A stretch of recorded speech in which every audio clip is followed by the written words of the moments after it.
Mustafa. Nasıl yanlış yok? Bunlar ne yapıyor? Yine bir yaylamıza bakalım şöyle. Kameraya bakma baba da.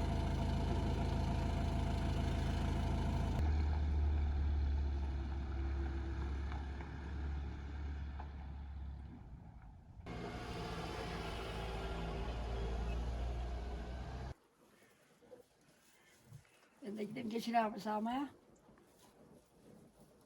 O şimdi susturma bana başka parka alacaksın o dursun.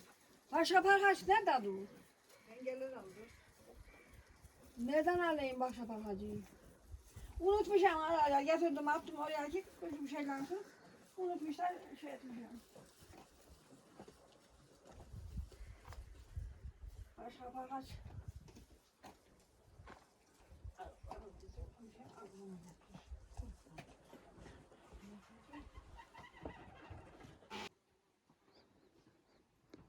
Size bunu bir şey gibi.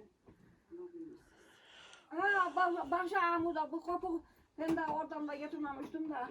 Ha bundan uğraştı hava. Bunda sızmıyor. O bin var dedim o bin yıkayla benziyor şey. Ama içerideydiler de. O Allah müstahakını vermesin. Orada ne olsun diye bu yani gel. He. Yani gel. Haydi. Aha ver şu bacını. Yani.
Ahoylu giti burada da var. Ahoylu giti.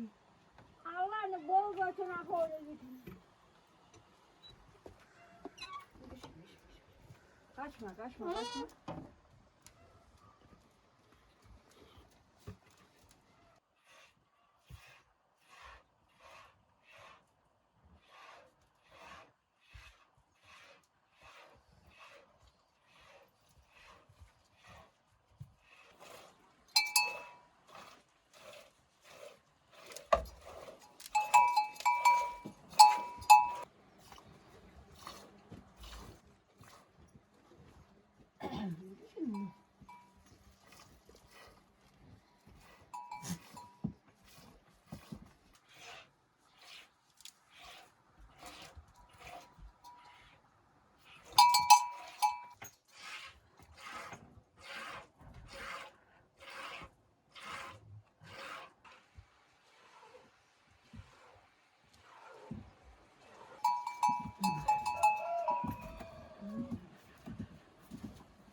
Geçilerim de sayılar çoktan şeyler, sağın geçilerim 6 tane da.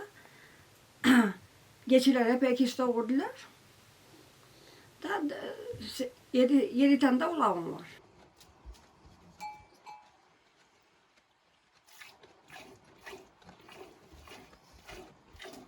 Kocalık yani geldik daha da ama ki işte bu geçilenden vazgeçemiyorum sormam. Ben ne göreceğim bilmem. Onlar bir arkadaş kimin, bir şey kimin. Ay dolamıyorum yoksa yapacak halimde kalmadı yani.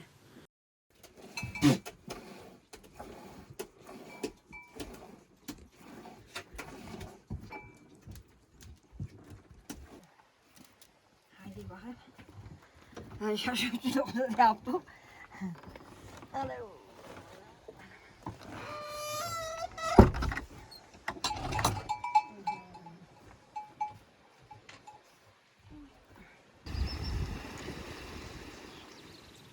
Da. Her şey yollara topladım, şaşırmışım işte ne diyeceğim bilmem. Yoksa yani dizamın ağzından gezemiyorum peşlerine. Gitmişim 75 yaşına. İşte 20 yaşında gelmişim Abdülhakim'le var. İşte oha işte devam. Çileli ki nasıl ama ki ne diyeceksin? Dışarıya da gidersin, paran lüzum, şey lüzum ki şey dersin. Ben zaten çileyi çok çektim. 42 yaşında kaldım yetim. O dünyayla taşıyacaksın, şeyinde taşıyacaksın, kendini idare ettireceksin. Ailem yok, bir şeyim yok. İşte 2 tane mal saklayacaksın ki idare edersin. Bir de bunu yıkayayım oğlum. Tavuk. Peki size bir şey vermedim de. O bile nerede dolarsa hiç çıkmışsam ne yani. Şimdi Allah razı olsun hükümetimiz veriyor geldi ama şu anda bilmem ki bir aydan ay işte 1 milyardan fazla alıyor herhalde ki işte maldan da bir şey satıyorsan yani gel ki maldan aldığımı bir şey kullanmayalım. Neden kullanmayalım? Herkesin yerinde yayılıyorlar, şey ölüyorlar. Onu da camilere veririm ki onlar da benden şey konmasınlar ki yerimizi yayıttın da yedirdin, içirdin. Onlar da yani oralara vermişim yani. Maaşım bana o aylık bana yetiyor yani Allah razı olsun. Onu veren Allah razı olsun. Rahmet cennet bulsun ki öyle verdiler de.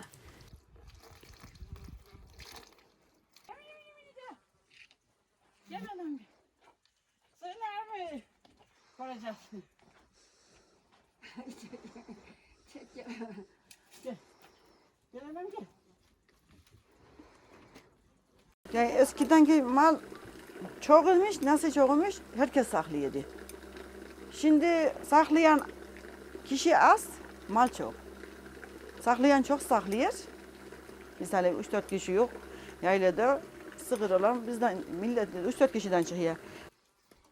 Ama eskiden burada kaç kanımız var? Diyelim ki 40 kanı var ise 40 kaneden de hiç çıkmıyorsa bir tane 2 tane inek ki garanti var.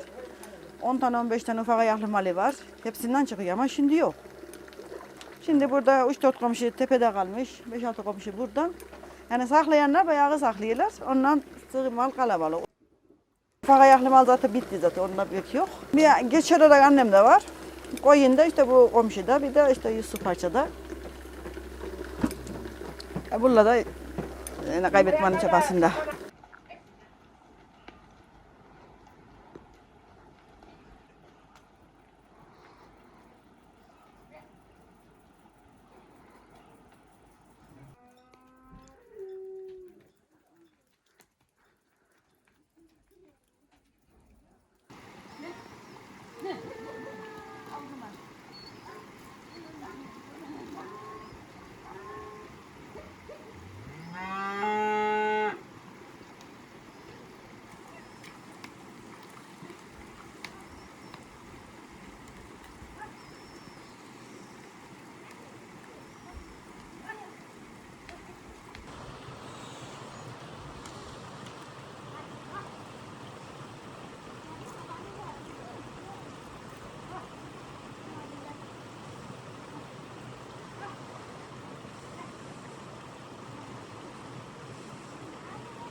İneklerimizin cinsi koyu ineği.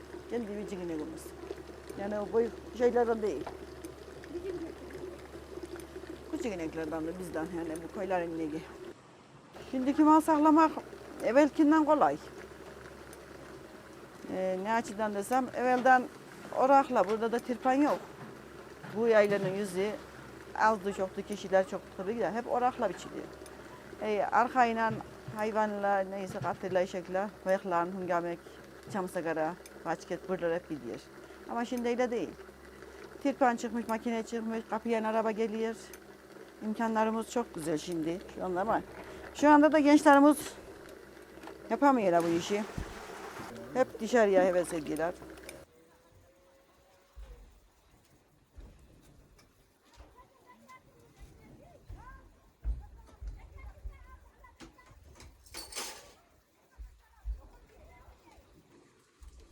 Sıfır evde bugün hesapla güzel gittiler. Sıfır bugün hesapla gittiler.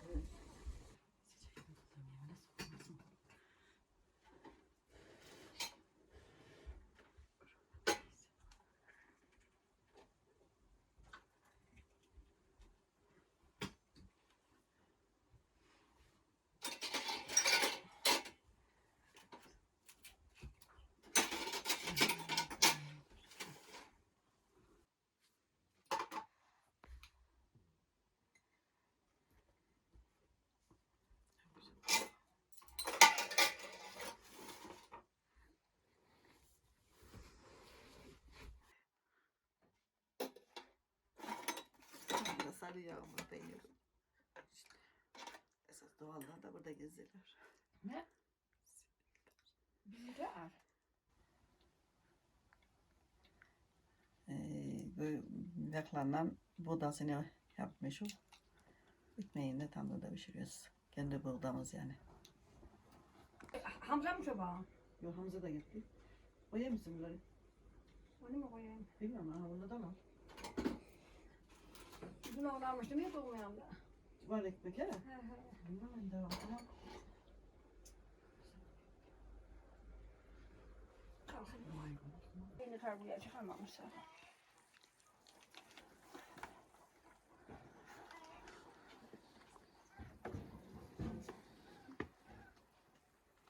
Lastikler burada benim hemen. Bismillahirrahmanirrahim.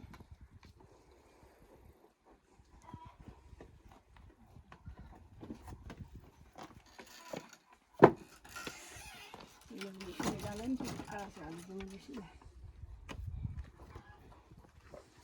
Bu yani.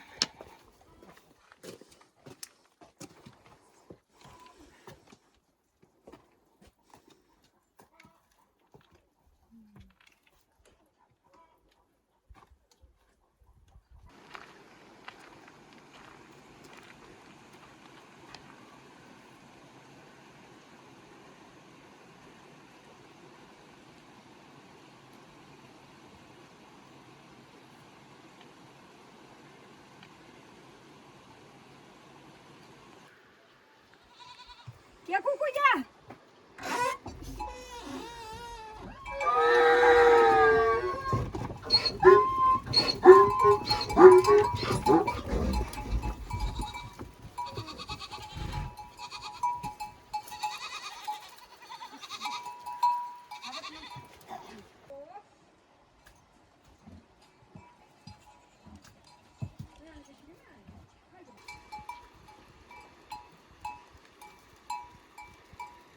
Ben şimdi burada şeyin evinde kalayım da şimdi kızım bu yanağımızda burada.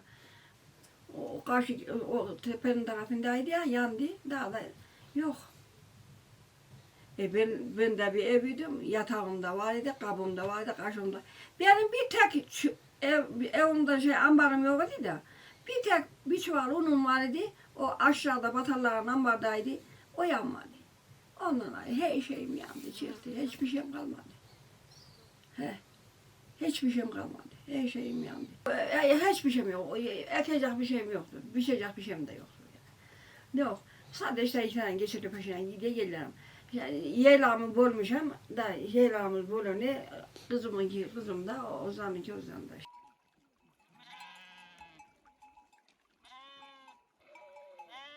Öyle insan sıkıntı çekmemiş olur mu? O çekiyorsun ama işte yine adamınki beraber öyleydi ya işte ikimiz de beraber çekiyoruz.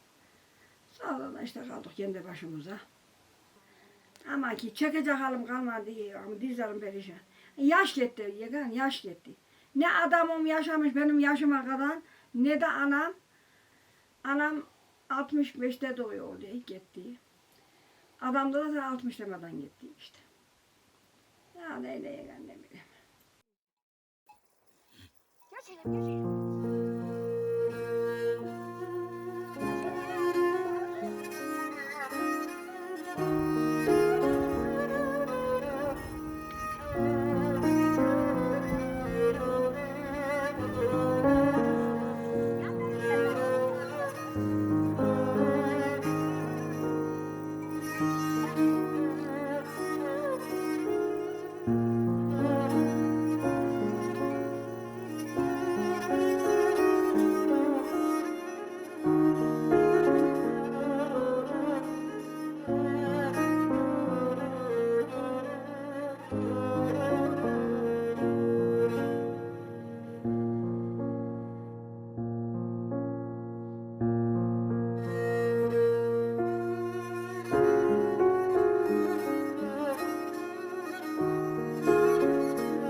Çok böyle.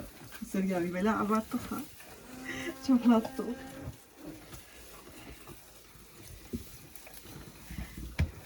Onu buzda doğru satarsa satarız. Kullandıracaklar.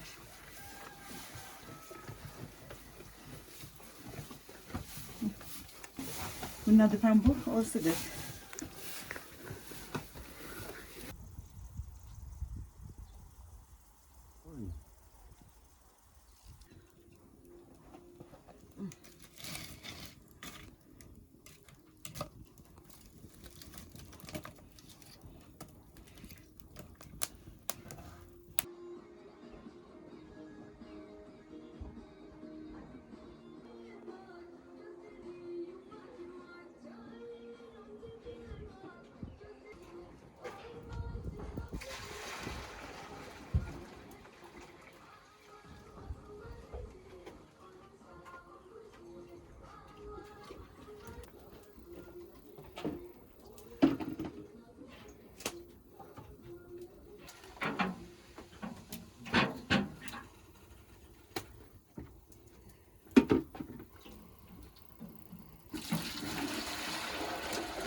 Makinemizin özelliği işte kaymağını ayrı çekeceğiz, sütünü ayrı çekeceğiz.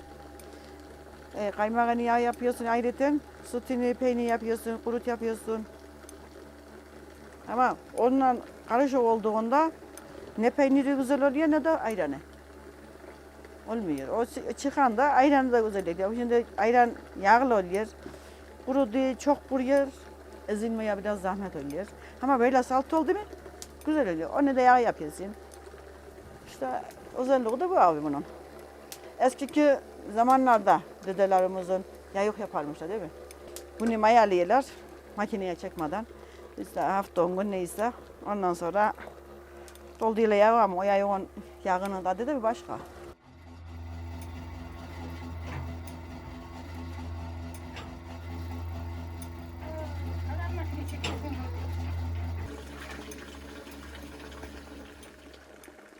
Köyde yaşamanın zor tarafı da var, kolay tarafı da var.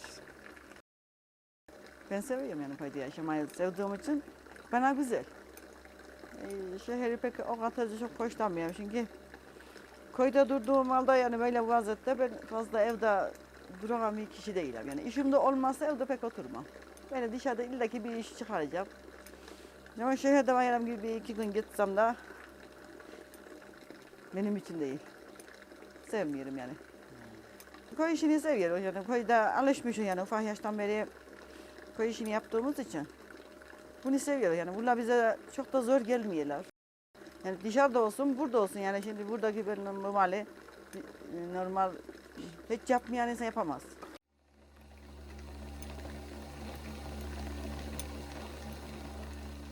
Yağ yapıyorum, peynir yapıyorum. Kurut yapıyor, satıyorum. 3 senedeki vardı karım. Ondan önce zaten o kadar fazla değildi kalabalık sığıyla ineklerim az idiler de. Dışarıdan yabancı olarak yok abi öyle bir kimseye şey etmedim de yani köyümün içinden olan kişiler Bursa'ya, İzmir'e gitti ağarttım beni buldur. 100 kiloya yakın yağ satmışım. Buldur yani bu sene o kadar olmaz da. Burada 5 taneydi bu sene 3 tane yağ düştü da. Bu sene de çok diyen oldu ama ağarttım az olduğu için alamadım sipariş 50 kilo ancak aldık. Gidiyor buradaki alanlardan yine sipariş verenler var. Aynı kişilere gönder İzmir'e. Bir de Bursa'ya. Allah razı olsun. Acılar ne bileyim. Veganyeler ki gene tekrarını veriyorlar herhalde.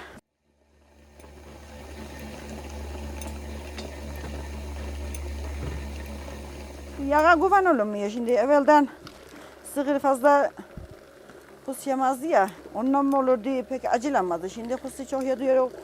Hazır yem olarak vermiyoruz da arpa kırması. Arpa onu yediriyoruz devamlı. Şöyle diyorlar işte. Ne bileyim o kadar fazla aşırı derecede acılanan da gitti. Acılanan da oluyor yani. Yapıyorlar hafta geçmiyor. Acılanan da var.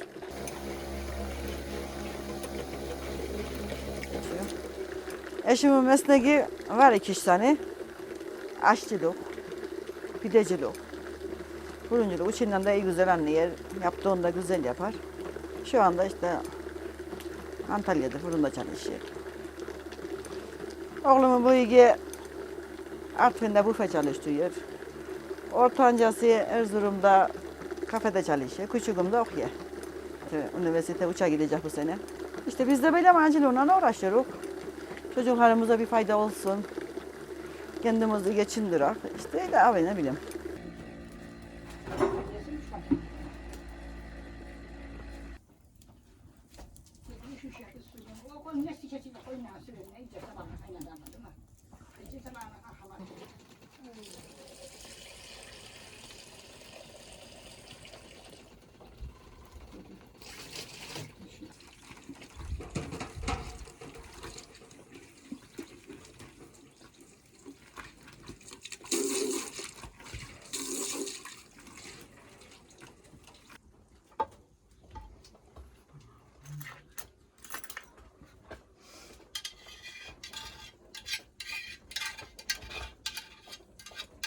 Eski günlerimiz tabii ki eski günler şimdikinden daha güzelmiş abi. Neden? Beraberlik, birliklik çok olmuş. Komşu arasında birbirine bağlılık çok olmuş. Şimdi herkes birbirinden kopmuş. Komşuluk kalkmış. Yok yani sadece para çalışır. Ondan eskiki günler tabii ki iyiymiş. Babalarımızın zamanındaki amcalar igrat mesela. Kızlar igrat olsun. Hep beraber. Ama şimdi niye? Şimdi para gider de. Param varsa gelir, yoksa bitmiş orada iş. Ya paranın da ne olmuş? Değeri kalmamış. Kazal olmuş, bitmiş abi. Eski günler iyi. Şimdi imkanlar iyi. Her şey kapıya gelmiş, suyundur. Böyle sular nerede? Bir de anan su taşır. Bulaşığımızı yıkardık, çamaşırımızı ederdik. Şimdi açyaşımızdı, çalışma makineler. Şimdiki öyle imkanlar çok iyi. Rahatlık. Ama nedir? İnsanlar birbirinden, komşuluktan kopmuştur.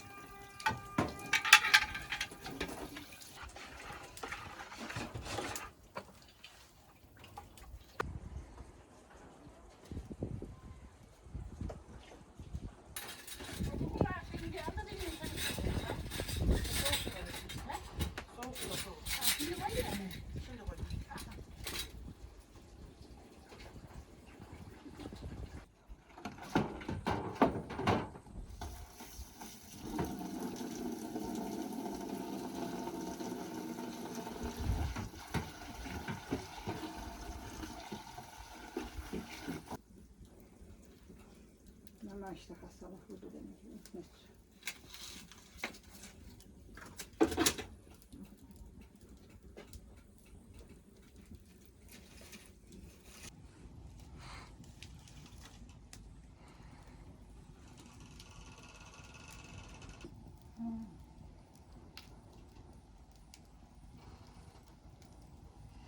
İyi davrandın havası. Davranamadım. İşte bütün orayı da. Bütün. Alacak iyi yok. Çok kaynamaya gerek yok.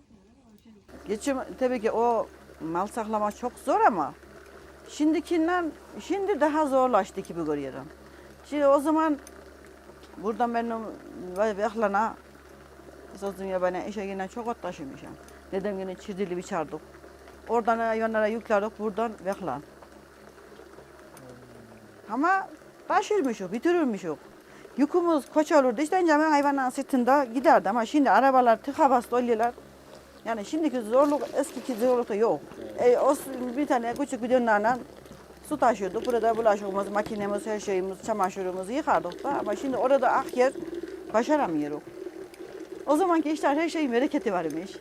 Şimdi bereketi ne bileyim. Çamaşırı düşünüyorum yani şimdi ben kendi şahsıma diyelim. Düşünüyorum. Bugün akşama kadar makine çektim, çamaşırım var. Ona zaman bulamıyorum, çamaşırı yıkayayım da. Zaman yok. Ben bunu çamaşırı yıkayacaksam ne zaman yıkarım? Ama eskiden bulurdu. Buranın ceyranı 30 seneye yakın işte geldi. Suyumuzda 15 sene olurdu suyumuz gelmiş. Ondan sonra su geldikten sonra makinelerimiz meydana oldu. Makineler yıkıyorlar. Yani ona bir tane yani çorabın çamurlu çorabı yıkamaya zaman bulamıyorsun ki makineye çamurlu atamıyorsun ya. Ona zaman bulamıyorsun. Yeri geliyor ama o kadar şimdi kimsemiz o kadar da yok. Bu eve geldim 7-8 kişinin çamaşır hepimiz beraber 10 kişiden fazla yıkardık, ederdik. Şimdi makinelere koymaya kıskanıyor. Nerede kalır ki yıkamaya.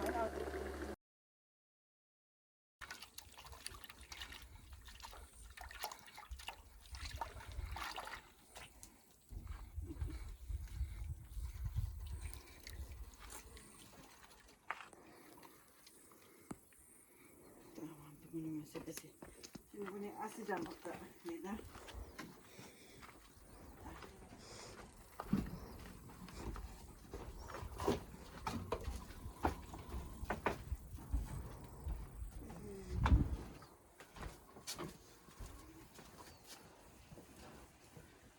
Bu biraz böyle burada süzülüyor abi. Ondan sonra da pakacının taşıratına koyarak bir gün duruyor. O da şişe kendi kendine oradan kalkıya basar bir döner.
Canı satıyor.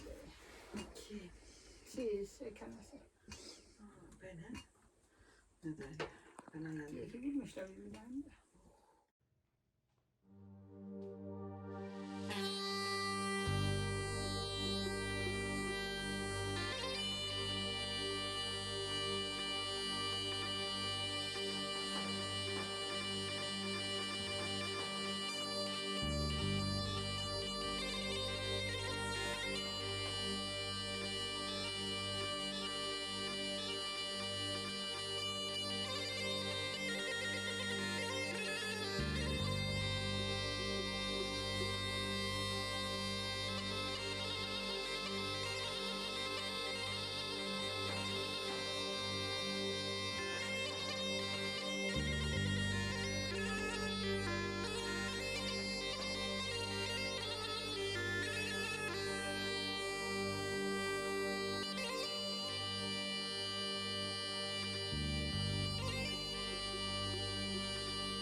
Ben eskiki durumu devam ediyorum. Köylere, dağlara yukarı güz olsun, bahar olsun.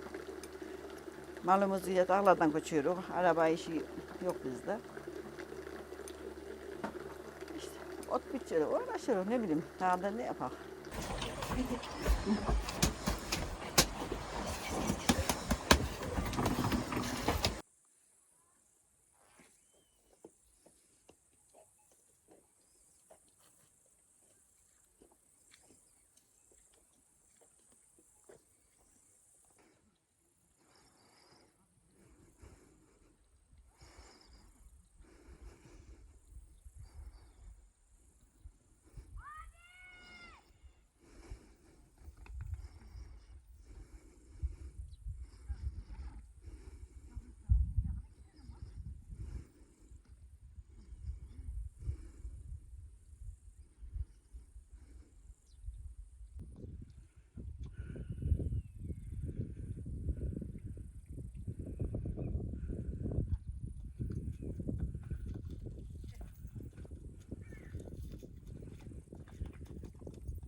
Annem zaten çocukluktan başlamış. Baba ocağında başlamış ya keçi saklamaya kalkmış, keçi görmüş. İnek saklamamışlar hiç bunlar. Baba tarafında dedemin zamanında hep keçi saklarmışlar. Ondan beri şimdi ne keçi, inek hevesi var ne de koyuna. Sadece keçi. Yani bir tane inek sakla diyor. Yani okey arkadaş şey diyorsun yok sevmem. Şimdi ona da yıllar geçmiş. 40 yaşından sonra kalmış yalnız. Çocuk hevesini ona vermiş. Beyenin hevesini ona vermiş. Hayatının geçim kaynağını onlara vermiş. Şimdi de onlardan ait olamıyor. O da işte öyle geçip gidiyor abi ne bileyim.